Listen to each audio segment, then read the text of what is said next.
TMC में खेला रोक पाएंगी ममता। कौन है टीएमसी के रंग बदलते नेता? ममता का गिरगिट वाला बॉम्ब सत्ता में साथ, मुश्किल में बदल गए रंग। कुर्सी जाते ही साथी बने गिरगिट। पश्चिम बंगाल में तृणमूल कांग्रेस के अंदर सियासी भूचाल आया हुआ है। ममता बनर्जी को समझ ही नहीं आ रहा है कि कैसे अपनी पार्टी को संभाले।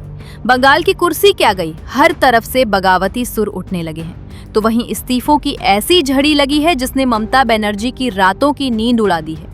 इस भयंकर संकट और अपनों की धोखेबाजी के बीच टीएमसी सुप्रीमो और राज्य की मुख्यमंत्री ममता बनर्जी ने भावुक संदेश जाहिर किया है। उन्होंने विरोधियों और बागियों पर निशाना साधने के लिए एक बार फिर कलम उठाई है।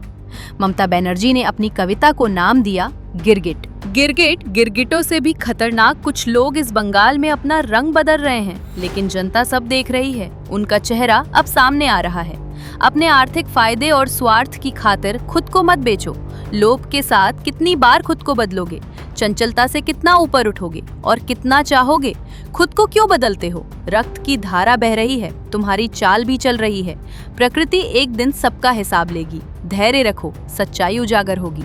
जीवन का असली लक्ष्य क्या है? इंसानियत को समझो। लोभ के जाल में फंसकर मानवता को मत।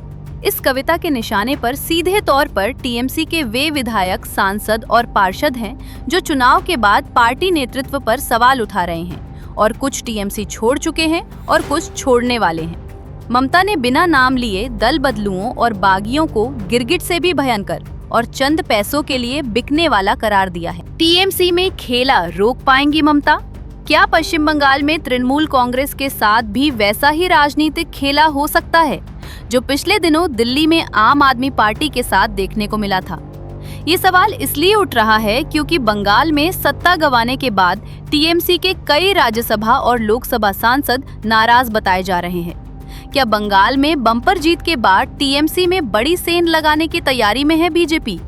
क्यों बीजेपी के कई बड़े नेता कह चुके हैं कि ममता के कई सांसद उनके संपर्क में हैं और जल्दी बीजेपी ज्वाइन कर सकते हैं? अब सवाल ये उठता है कि ममता बनर्जी की ये कविता टीएमसी में उठे विद्रोह को रोक पाएगी? इस खबर को लेकर आप अपनी राय हमें जरूर दीजिएगा और हाँ, हमारा चैनल सब्सक्राइब करना नहीं भूलिएगा।